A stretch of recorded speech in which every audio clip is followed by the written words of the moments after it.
네, 여러분 9주차 2차 영상 시작하도록 하겠습니다. 앞에 영상에서 제가 줄거리, 이방인의 줄거리가 크게 1부, 2부로 나뉘는데 1부까지만. 그래서 실제로 우리가 1부 자체가 중요한 게 아니라 1부는 2부를 위해서 실제 메르소가 이제 살인을 저지른 장면에서 끝났단 말이에요. 이 소설의 핵심은 살인을 저지른 메르소가 재판을 받는 과정들입니다. 어떻게 왜 어떤 식으로 재판을 받아가면서 사형 선고가 나오기까지, 그래서 메르소가 결국은 사형을 기다리게 되는 과정까지가 여기 더 핵심이라고 할 수 있는데, 제가 말씀드린 것처럼 이게 뭐 어떤 맥락과 의식과 대단한 어떤 드라마틱한 과정을 통해서 메르소의 일상이 나오는 게 아니라 그냥 메르소는 그냥 그랬던 거, 우연히 그랬고 그런 사건들이 그냥 마치 파편적으로 그냥 계속 이렇게 배치가 됩니다. 자, 이제 2부 줄거리로 좀 마무리할 2부가 더 중요합니다. 자, 2부 1장. 예심 판사의 여러 차례 신문이 이어집니다. 이제 아랍에는 살인죄니까 왜 죽였는지, 그러면서 여러분 무려 예심이 11개월 동안 진행된다고 합니다. 이제 원래 살인죄 같이 조금 중범죄는 여러분 오랫동안 숙고해가지고 이제 심의 절차를 거치잖아요. 그래서 11개월 동안, 그러니까 앞에 있었던 사건은 여러분 불과 한 2주일 정도의 사건입니다. 그랬을 때 이 사건을 바탕으로 실제는 올해 이제 재판받는 과정 자체가 이 소설에서는 더 중요하게 다뤄지는 거죠. 2장 이제 1, 2부 2장에서 메르소의 감옥 생활 요 부분들이 이제 우리가 핵심적으로 메르소 여기서부터는 여러분 좀 역설적으로 엄마가 죽고 엄마의 장례식을 하고 또 이제 말이라는 여자친구와 연애를 시작하고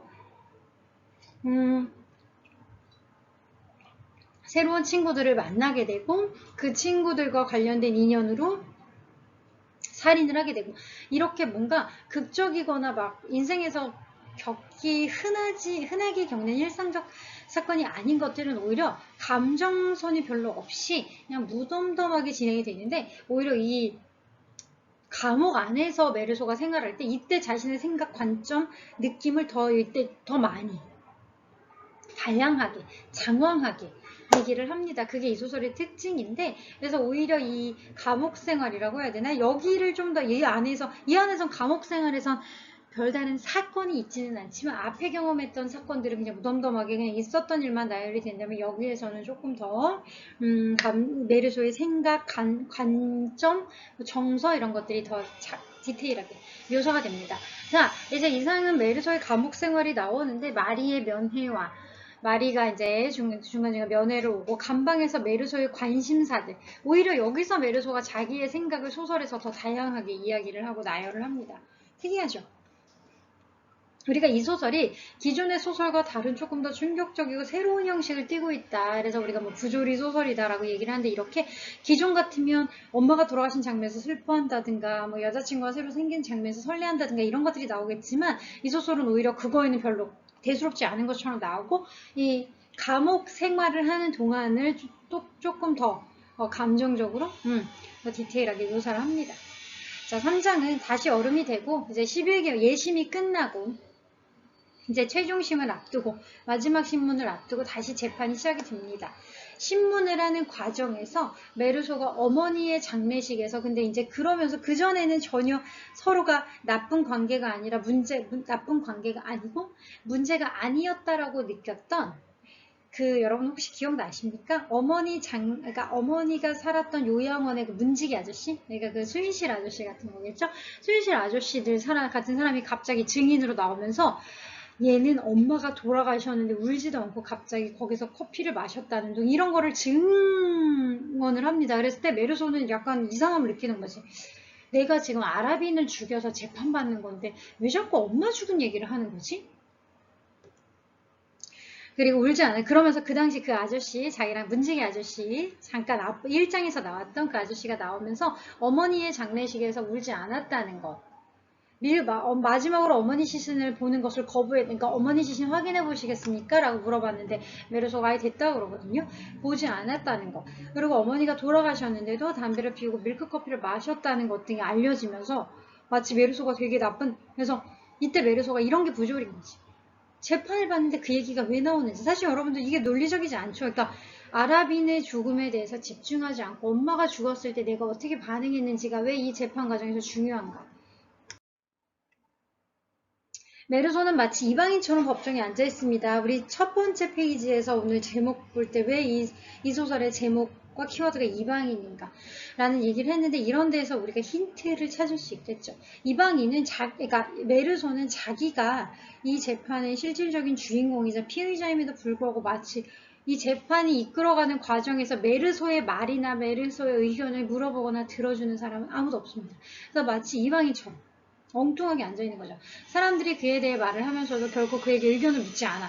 다 나를 얘기하지만 내가 왜 그런 생각을, 왜 그런 행동을 했고 내가 왜 그랬는지 아무도 실질적으로 내 생각에는 관심을 갖지 않아.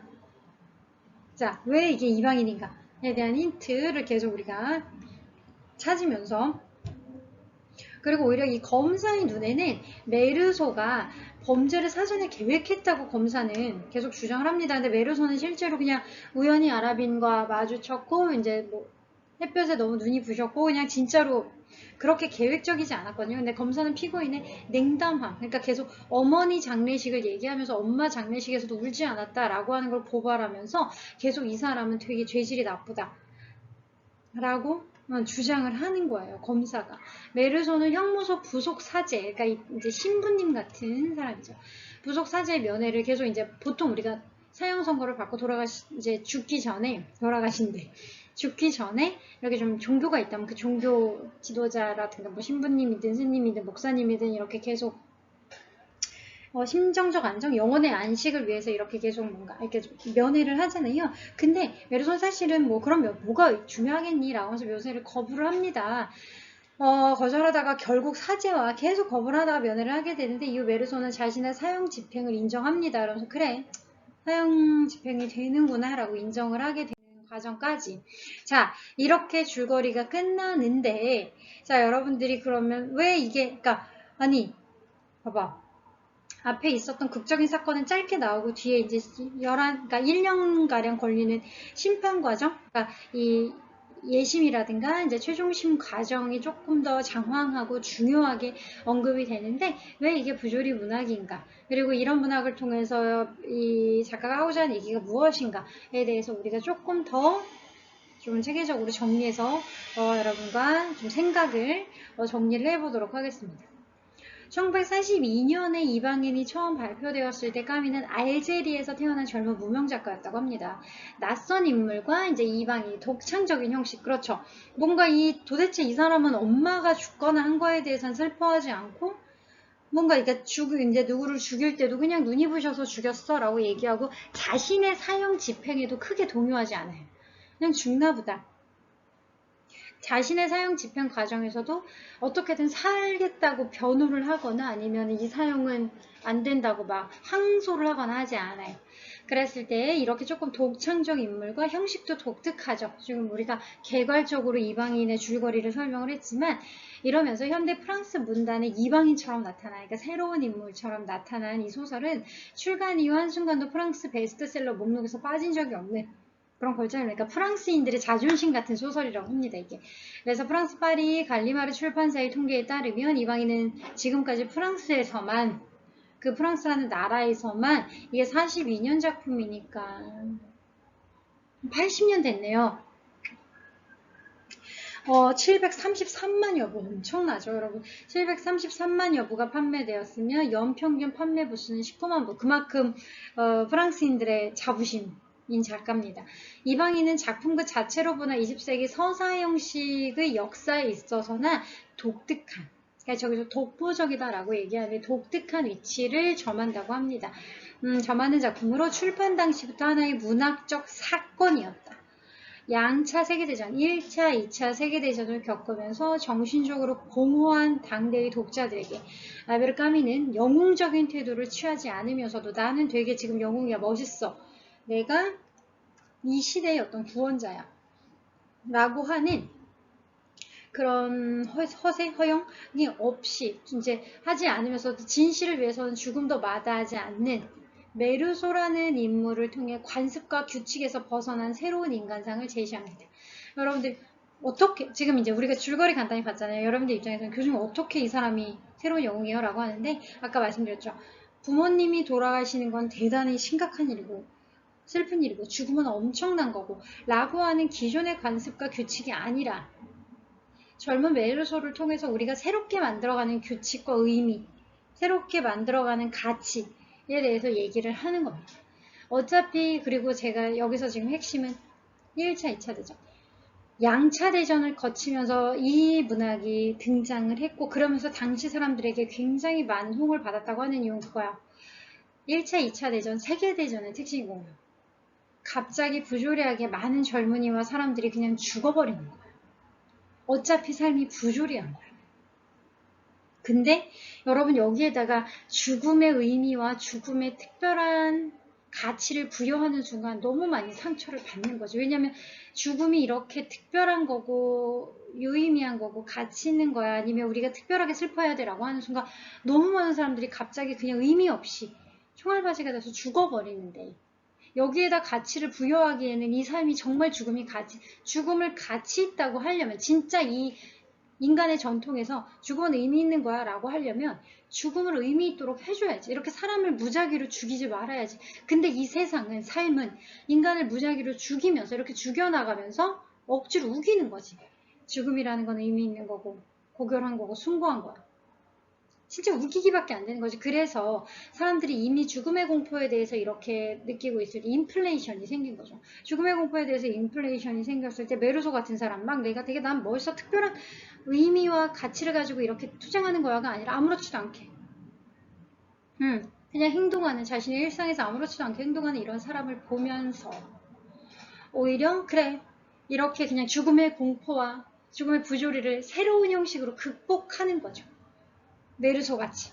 그건 것들의 의미를 살아생전이 중요한 거지 죽음 자체가 중요한 게 아니라, 그냥 우리가 살아있는 순간순간, 하루하루 그 순간의 의미를 부여하는 거고, 종합적이고 총체적인 삶의 의미를 부여하지 않고, 그런 새로운 인간 형식인 메르소를 통해 오히려 죽음의 공포를 극복했던 겁니다. 이 시기의 사람들은.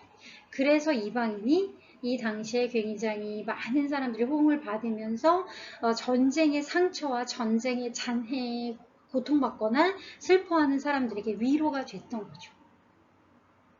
그래서 기존의 관습과 죽음은 이제 의미 있고 다 가치가 있는 거야, 해석할 수 있는 거야 라고 하는, 아니면 뭐 가족, 사랑, 죽음 같은 것들은 특별한 가치가 있어 라고 했던 기존의 관습과 규칙에 저항하면서 무슨 의미가 있어? 다 똑같잖아. 나는 내 인생이 가진 나만의 가치를 새로 발견할 거야 라고 주장을 한 겁니다. 그래서 사실 이 문장, 우리가 우리 교재에도 있는 이 구절로, 이게 이 첫 구절이 굉장히 유명하게 나옵니다. 그러니까 많이 언급이 되고 사람들이 많이 좀 이슈가 많이 됐던 구절입니다. 제가 직접 인용형을 이렇게 궁서체로 좀 해왔는데, 오늘 엄마가 죽었다. 아니 어쩌면 어제 양로원으로부터 전보를 한 통 받았다. 모친 사망, 명일, 장례식, 근조. 명일은 이제 내일이란 뜻이죠. 이렇게 딱 내일 장례식을 치를 거다. 그것만으로서는 아무런 뜻이 없다. 아마 어제였는지도 모르겠다. 자, 그러면서 그러니까 오늘 엄마가 죽었다? 아니 어쩌면 어제였는지도 모르겠다. 이 구절로 시작하면서 이 죽음에 대해서, 그러니까 여기서 이 소설에 세 가지 죽음이 나옵니다. 엄마의 죽음, 아라빈의 죽음, 그리고 나의 죽음, 나의 사형, 메르소라는 나의 사형이 나오는데, 이 죽음의 세 개 중에 어떤 죽음이 더 의미 있고 슬픈 거야가 아니라 그냥 이 소설은 죽음으로 시작해서 죽음으로 끝납니다. 엄마의 죽음으로 시작해서 나의 죽음으로 끝나는데 다 모든 그냥 죽었다 라는 사실이 전부지. 죽음의 의미를 특별히 여기서 해석하거나 의미를 부여하려고 하지 않고 그냥 죽었다 라고 나오고 끝납니다. 그래서 이 첫 구절이 굉장히 중요한데, 엄마의 죽음을 알리면서 시작해서 나의 살인, 그래서 여기선 세 가지 죽음, 엄마의 죽음이라는 첫 번째 죽음, 나의 살인, 이제 내가 살인, 아라빈의 죽음, 그래서 나의 사형 집행이라는 세 번째 죽음을 예고하며 끝나는, 이건 죽음에 대한 소설이다 라고 우리가 해석을 하는데, 2부의 회고적 판도, 그래서 여기서 1부는 간단하게 이 사건, 엄마가 죽고 내가 아라빈을 싸 죽이고 사형집, 이제 그 과정까지 1부는 간단하게 끝나고, 2부에서 그 과거에 있었던 일을 회고하는 회고적 판독에 따를 때, 그러니까 이 사람은 엄마가 죽었는데 막 커피 마시고 담배 폈어. 엄마가 죽었는데 다음날 여자친구랑 동침하는 사람이야 라고 하면서 그랬을 때 나는 극악무도한 죄인이 되는 거야. 회고를 하니까. 우리 사회에서 자기 어머니의, 그러면서 여기서 이런 구절이 나옵니다. 자기 어머니의 장례식에 울지 않는 사람은 누구나 사형 선고를 받을 위험이 있다. 이거는 웨브르소가 이렇게 추억을 하는 거거든. 그래서 이게 사형 선고랑, 여러분 이게 왜 법정이 중요하냐면, 법정이라는 것은 굉장히 논리적이고 체계적이고 규칙적이고 하나의 어떤 실수와 이런 뭐랄까 좀 이런 것들, 여유가 허용되지 않는 그런 말 그대로 재판 과정이잖아요. 가장 논리적이어야 돼. 그리고 사실적이어야 되는데 이 재판 과정이 가장 비논리적이라는 걸 드러내기 때문에 이 소설이 일종의 부조리 소설인 거예요. 다시 말해서 재판 과정이 말도 안 돼. 아랍인을 왜 죽였는지 그 죽은 사람에 대한, 죽은 사람 가족이나 죽은 사람에 대해서 위에서 심판을 내려야 되는데 그게 아니라 엉뚱하게 계속 부조리하게 메르소가 엄마의 장례식에서 어느 정도 울었는지 슬퍼했는지 슬퍼하지 않았는지를 계속 강조하고 있으니까 이렇게 메르소가 약간 빈정거리는 거야. 어머니의 장례식에 이게 무슨 상관이야. 그러니까 부조리의 극치인 거죠. 이게 왜 장례식, 왜 재판 과정을 배경으로 했냐면 가장 논리적이어야 되는 재판조차도 얼마나 부조리하고 감정적이고 관습적이고 그냥 인간이 그냥 막연히 정서적으로 그냥 진행이 되는지 이거를 고발하기 위해서 오히려 가장 논리적이어야 되고 가장 실증적이어야 되는 재판을 배경으로 한 거죠. 자, 이렇게 하면서 약간 냉소하는 거죠. 우리는 엄마의 장례식에서 울지 않은 사람은 누구나 사형받을 위험이 있다. 지금 그래서 자신이 사형받지 말아야 된다는 게 아니라 자신이 아랍인을 쏜 걸 그러니까 아랍인을 쏜 게 잘못이 아니라는 게 아니라 아랍인을 쏜 거에 집중을 해야 되는데 엄마의 장례식에 울지 않았다는 걸 집중하는 이 재판 과정에 대해서 다소 이렇게 좀 조롱을 하는 겁니다. 문학은 논리와 조리와 상식이 놓쳐버린 인과관계와 필연성의 원칙으로 영원히 메워지지 않는 저 우연한 틈새. 그러니까 우리는 다 이게 논리야, 인생의 조리야, 상식이야 라고 주장을 하는데 사실은 그냥 논리로 그냥 우리가 인위적으로 억지로 이게 이래서 그래 라고 만들어내는 거고 다 우리가 논리와 조리와 상식이야 라고 우기지만 실제로 그런 인과성과 필연성의 원칙으로도 메워지지 않는 부조리한 것들이 세상에는 너무 널려 있는데 그것들을 보여주고 그것들을 증명하고 우리의 삶이 이렇게 부조리해 라고 하는 것들을 계속 고발하기 위해 존재하는 것이다 라고 실존주의 문학가이자 이제 부조리 문학의 대가인 이방인 같은 사람은 주장을 합니다. 그러니까 실제로 법과 이성, 그러니까 이런 여러 가지 이론이죠. 법과 이론과 체계, 규칙 같은 것들이 놓치는 것들. 근데 실제 삶은 카오스거든. 근데 이 카오스를 어떻게든 이런 학문이라든가 법과 체계들은 코스모스로 규칙으로 막 억지로 이렇게 만들어서 우리가 이해하기 쉬운 것으로 만드는데 문학은 이런 것들을 그럼에도 불구하고 아직 남아있는 부조리들을 보여주기 위해서 있는 것이다. 소설 이방인은 어머니의 기이한 무관심으로 표현돼 세계의 모든 부조리한 단순성에 대한 기록이다. 그러니까 이방인은 어머니의 기이한 그러니까 어머니가 그런 부분에는 다 관심이 없었던 그런 것들로 표현된 세계의 모든 부조리한, 그러니까 단순하게 저건 저래서 그래. 그러니까 새가 우니까 비가 오겠구나. 아니면은 저긴 저런 일이 있어서 이렇게 되겠구나. 세상을 너무 사람들은 기성세대이죠. 특히 이렇게 단순하게 인과성을 만들어버려.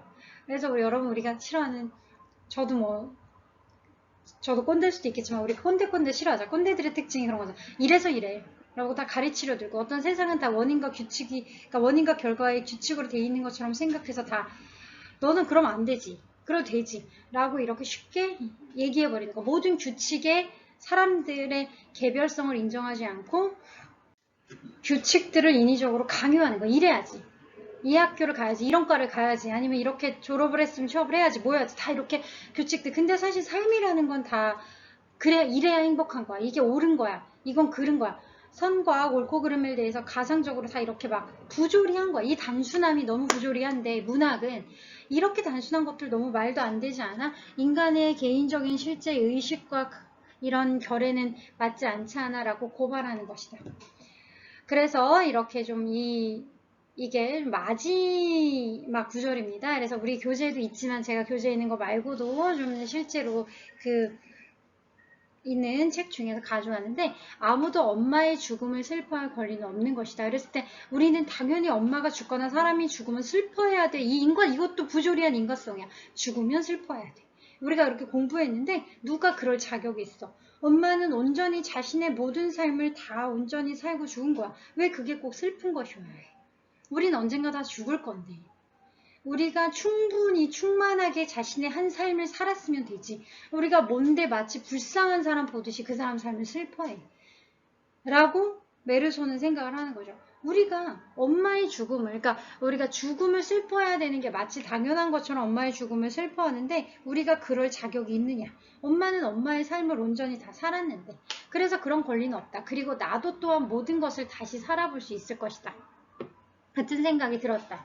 마치 그 커다란 분노가 나의 고뇌를 씻어주고 희망을 가시게 해주었다는 듯. 신호들과 별들이 가득한 그 밤을 앞에 두고 나는 처음으로 세계의 정다운 무관심에 마음을 열고 있었다. 그러니까 자기가 생각하고 싶지 않고 기존에 배운 이런 시스템이 아니면 나머지는 다 무관심한 거야. 근데 그 정다운 무관심. 그래, 세상은 이렇게 부조리로 가득하고 나를 그냥 받아들인 거죠. 마지막 장면에서는. 나에게 남은 소원은 다만 내가 사형 집행을 받는 날, 그러니까 내가 죽는 날 많은 구경꾼들이 와서 증오와 함성으로 나를 맞아주었으면 하는 것 뿐이다. 그래서 슬퍼하지 말고, 그러니까 왜냐면 그냥 이렇게 자신들이, 그러니까 이 자체도 부조리지만 그냥 나를 향한 증오와 함성으로 그냥 나를 맞아줬으면 좋겠다 라고 소설이 마지막에 끝납니다.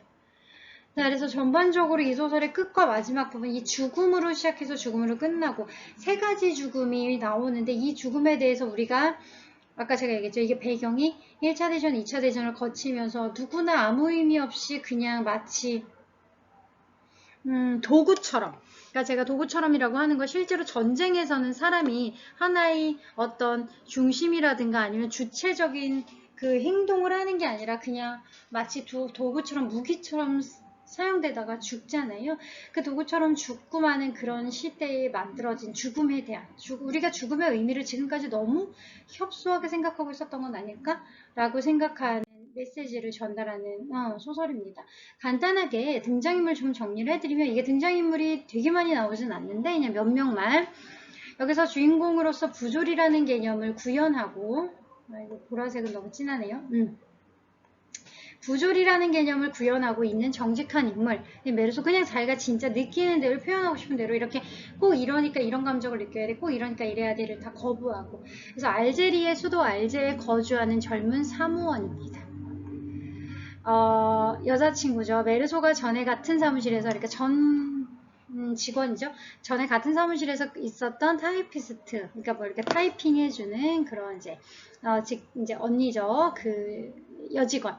어머니의 장례식을 치르고 나는 바로 다음날 상중에 메르소와 함께 밤을 보내는 이제 여자친구가 되는 거죠. 그 뒤로 레이몽 생테스는 메르소와 같은 층에 사는 이웃이고, 메르소에게 친구가 되어달라고 제안하면서 날 대신해서 좀 편지를 써줘 부탁하고, 이 나중에 이 결정적으로 이 아라비는 살인하게 되게 되는 그 별장, 거기 메르소와 마리를 문제 일요일에 자신의 친구의 별장으로 초대해서 메르소의 아랍 살해 단초를 제공하게 되는지, 뭐 이런 것도 사실은 다 우연인 거지. 뭐 레이몽이 의도를 해서 나중에 메르소가 아라비는 살해해줬으면 좋겠어 막 이런 거 의도적으로 했다고 계산한 게 아니라, 모든 일은 다 그냥 파편적이고 우연히 발생할 뿐인 것이기 때문에 이런 것도 그냥 다 우연인 결과입니다. 이방인에서 자기 자신과 사회에 대해서 낯설게 느끼는 자, 혹은 사회가 이상한 사람으로 치부하는 자, 이방인이란 뜻은 보통 사람들과 다르게 생각하고 다르게 행동하는 약간 괴팍한 인간. 그래서 제가 아까 그랬죠. 실제 얘가 외국인이 아닌데, 아랍인이 오히려 외국인이죠. 근데 얘는 외국인이 아니라 여기서 태어나서 성장했는데도 왜 우리는 이 주인공을 이방인이라고 하고, 메르소를 이방인처럼, 메르소 스스로도 자기가 이방인처럼 느껴진다라고 얘기를 하는지, 이 제목의 의미가 뭔지. 눈물을 보여야만 슬픔을 애도하는 것인가? 그러니까 어머니가 죽었잖아요. 근데 메르소가 이제 울지 않았다라고 하는 게 나중에까지 굉장히 크고 중요한 이슈나 사건처럼 언급이 되는데, 꼭 우리가 엄마가 죽었다고 진짜 메르소 말처럼 어머니 죽음에 우리가 우리가 울 자격이 있는가? 결국 우리가 여러분 할머니, 할아버지, 어머니, 아버지 죽음에 우는 건 그들을 위해서가 아니라 내 감정, 그러니까 내가 다시는 그들을 보지 못하는 나에 대한 연민인데 자신의 삶을 온전히 다 살고 간 그 어머니에 대한 새로운 추모? 아니면 새로운 그리움? 그래서 내가 그립고 내가 슬프니까 사실 우는 거지 그를 위해서 우는 건 아니잖아요. 근데도 마치 우리 울지 않으면 크게 정신적이거나 정서적으로 문제가 있고 도덕성에 문제가 있는 것처럼 이 재판 과정에서 드러났단 말이에요. 근데 사실 눈물은 굉장히 이기적인 거긴 합니다. 내가 너무 슬프고 내가 다시는 엄마 아빠를 못 보고 내가 다시는 그러니까 내 감정으로 이렇게 우는 건데도 불구하고 마치 울지 않으면 내 도덕성에 문제가 있는 것처럼 그래서 메르소는 어머니의 장례식에서 눈물을 보이지 않은 것 때문에 결국은 여러분 이 만약에 소설을 읽게 되시면 알겠지만 아라빈에 대한 언급은 거의 없습니다.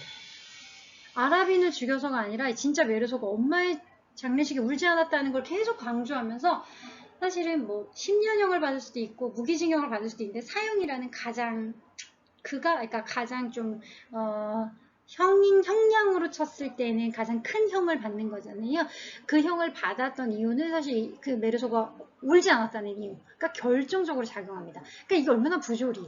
나는 아라빈을 지금 살해해서 그러니까 사형을 당하는 거야? 아니면 엄마 장례식에서 안 울어서 사형을 당하는 거야? 메르소조차도 헷갈리게. 사형을 당하는 건 그렇다 치는데 적어도 내가 아라빈을 죽여서 아라빈에 대한 어떤 생명의 인권과 생명의 존엄성 때문에 죽어야 말이 되는데 마치 엄마를 장례식에 울지 않아서 죽는 것 같은 부조리. 어감의 이방인은 어머니의 죽음, 아라빈의 죽음, 메르소에게 선고된 죽음, 이 세 가지 죽음이죠. 여기 또 이렇게 세 가지 죽음이 나옵니다. 어머니의 죽음, 아라빈의 죽음, 메르소에 선고된 죽음을 통해서 인간 실존, 진짜 인간으로서 존재한다는 게 우리가 죽음을 통해 봐야지만 사실 우리가 맨날 영원히 살 것 같을 때는 산다는 것의 의미를 모르지만 우리가 늘 죽음을 곁에 두고 있기 때문에 매번 살아있음을 새삼스럽게 느끼는 거잖아요. 실존에 대한 질문을 던집니다. 그리고 메르소의 거짓 없는 자기 드러내기. 그러니까 나는 그냥 눈물이 나오지 않았고 그 부분엔 이러고 싶었고라고 그냥 솔직하게 사회적으로 꼭 이래야 되니까 도덕적으로 사람들이 이래야 인정하니까 이런 게 아니라 그냥 진짜로 내가 느끼는 걸 있는 그대로 솔직하게 드러내는 과정. 드러내기를 통해서 까미는 인간의 삶에서 이방인이었던 인간 존재가 부조리를 자작하도록 이끌고 있다. 그래서 오히려 이 이방인이었던 이 메르소 같은 존재가 오히려 부조리 자체가 무엇인지를 오히려 고발해주고 있는 거죠. 정상으로 올려놓으면 다시 밑으로 굴러떨어지고 마는 바위덩어리를 그러니까 꼭대기에 올려놓으면 여러분 이게 시지프 신화죠.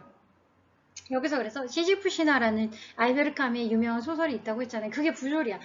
봐봐 우리 시지프 신화 보면은 벌을 받는 거잖아. 불을 인간에게 몰래 갖다 줬다라는 것 때문에 벌을 받는 건데 그 꼭대기에 바위를 올려놓으면 다시 굴러떨어지고 다시 올려놔야 되고 영원히 해야 되는 시지포스처럼 그래서 바위를 다시금 묵묵히 밀어넣기 위해서 다시 아래로 내려가는 시지포스처럼 이방인 메르소는 부조리한 세계 속에서 그렇게 우리는 마치 노예처럼 사는 거예요. 그냥 어차피 다 부조리한데 마치 그렇지 않은 것처럼 계속 그 규칙 말도 안 되는 규칙인 거죠. 바위를 밀어서 꼭대기에 갖다 놓으면 꼭대기에서 다시 왜냐면 만류인력의 법칙이 있잖아.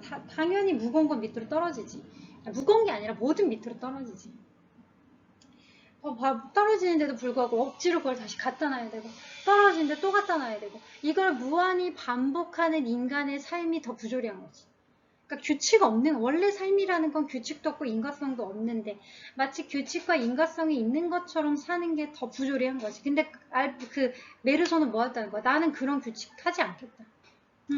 그랬을 때 오히려 우리들은 보통 규칙과 도덕성이라는 것에 매여 사는 우리들은 오히려 삶의 노예로 사는데 메르소는 그게 아니라 내가 느끼는 대로 하고 싶은 대로 살겠다.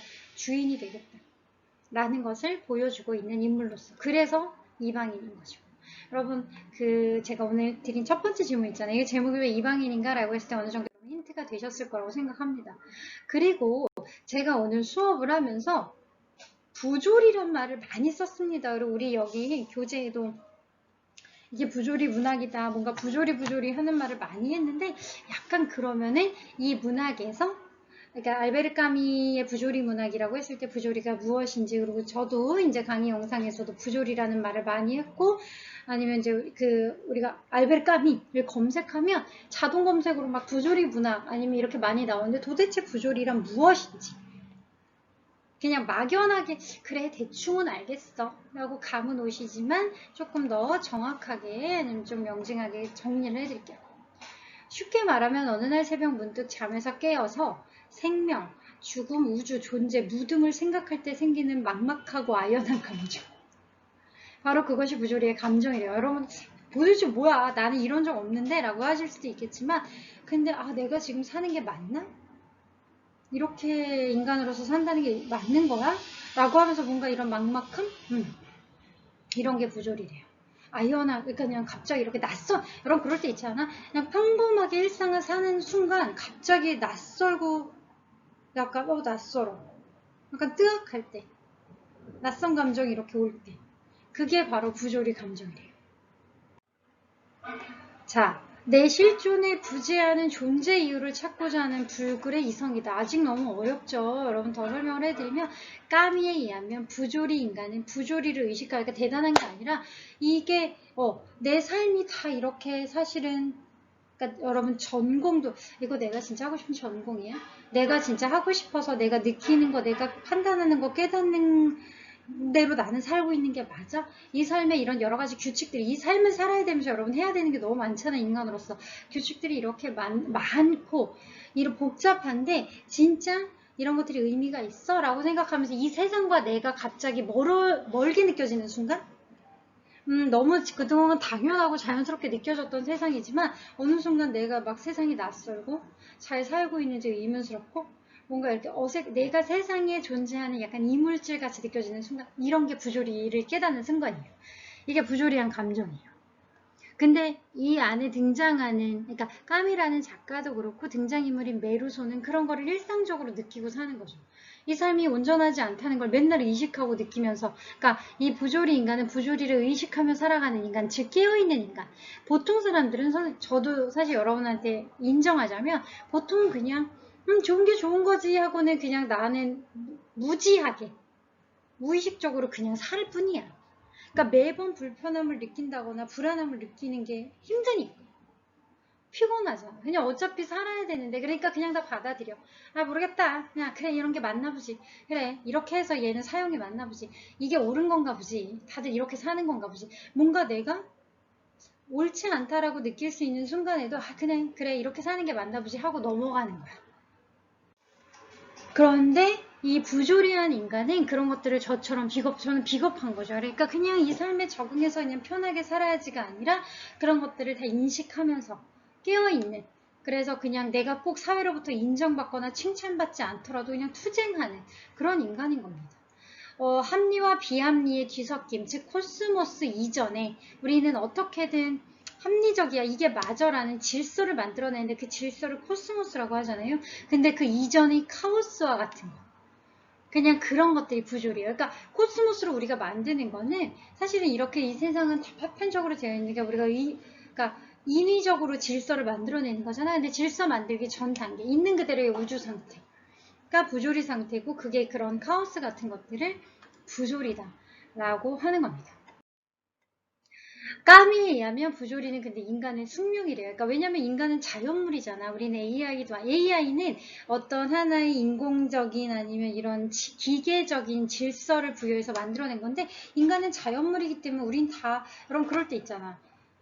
내가 좋은 사람인 것 같기도 하고 나쁜 사람인 것 같기도 하고 나는 되게 어떤 사람한테 모질게 말하고 못되게 말하면서 누구한테는 막 너무 한없이 나약해서 좋은 말만 해주고 나는 이럴 때는 막 감정적이 됐다가 이럴 땐 이성적이 됐다가 나는 막 이랬다 저랬다 변덕스럽고 나는 어떨 때 보면 내향적인 것 같고 어떨 때 보면 외향적인 것 같고 뭐 어떨 때 보면 규칙과 질서 잘 지키는 것 같고 어떨 때 보면 되게 저항적인 것 같고 인간은 이렇게 복잡하고 부조리한 그냥 카오스 상태인 자연물이야. 근데 마치 여러분 그런 얘기 있잖아. 그 MBTI인가? 이렇게 사람을 무슨 마치 하나의 체계와 계열화로 할 수 있는 것처럼 그 알베르 까미 같은 사람이 그런 걸 보면은 비웃겠죠.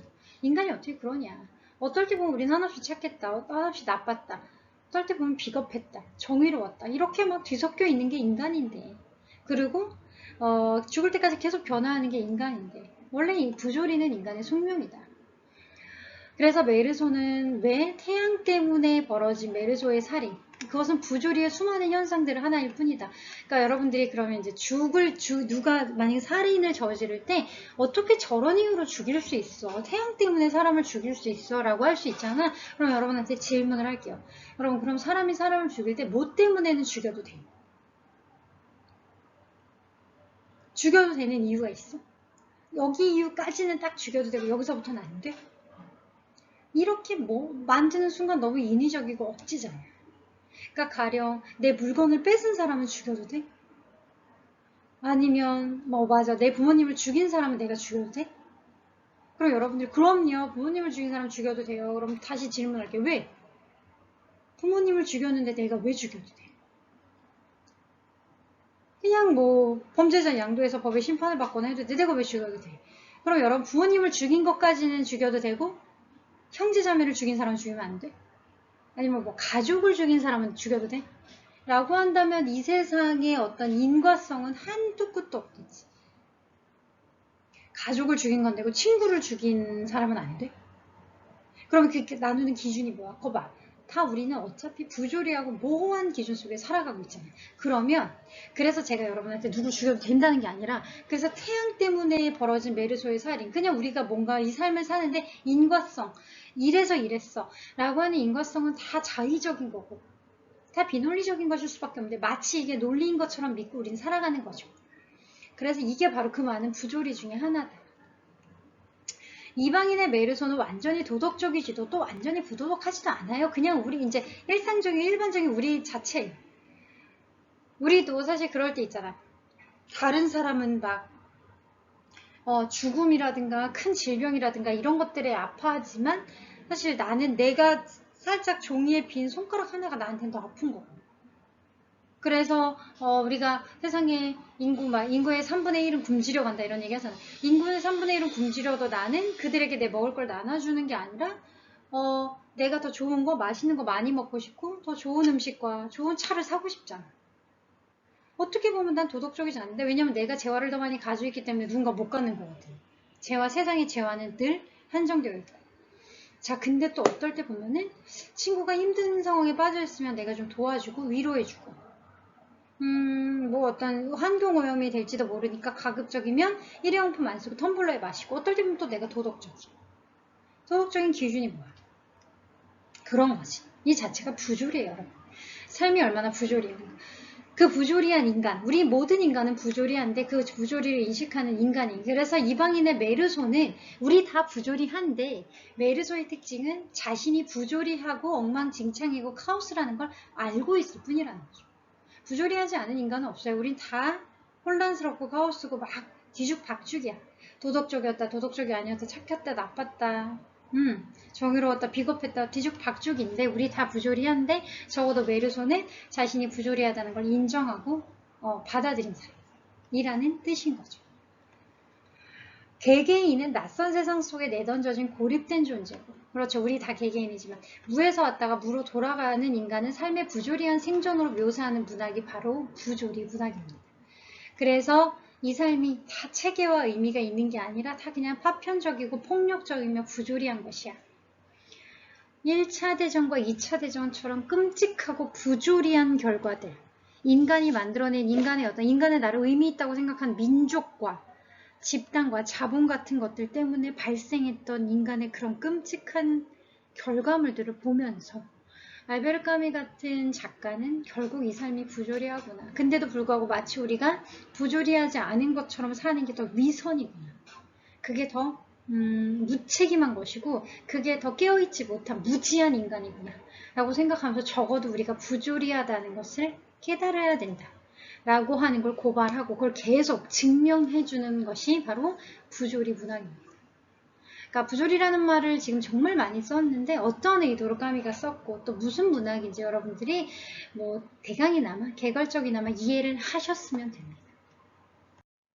자, 오늘 수업 이렇게 마무리를 하도록 하겠습니다. 알베르 까미의 이방인은 정말 어려운 문학인 게 맞습니다. 왜냐면 우리가 부조리가 무엇인지를 이해해야 되고 인간의 부조리함을 받아들여야 되고 우리 스스로도 엉망진창임을 인정해야 되기 때문에 그 과정은 어렵죠. 하지만 여러분들이 오늘 이제 잘 정리 잘 하셨습니다. 그러면서 우리 교재에 있는 거 205페이지에 있는 그것만 읽어보셔도 되고, 저는 언젠가 한 번은 여러분들이 전권을 다 이방인 읽어보셔도 대학생으로서 정말 깨닫는 거 느끼는 것도 많은 문학일 거라고 생각합니다.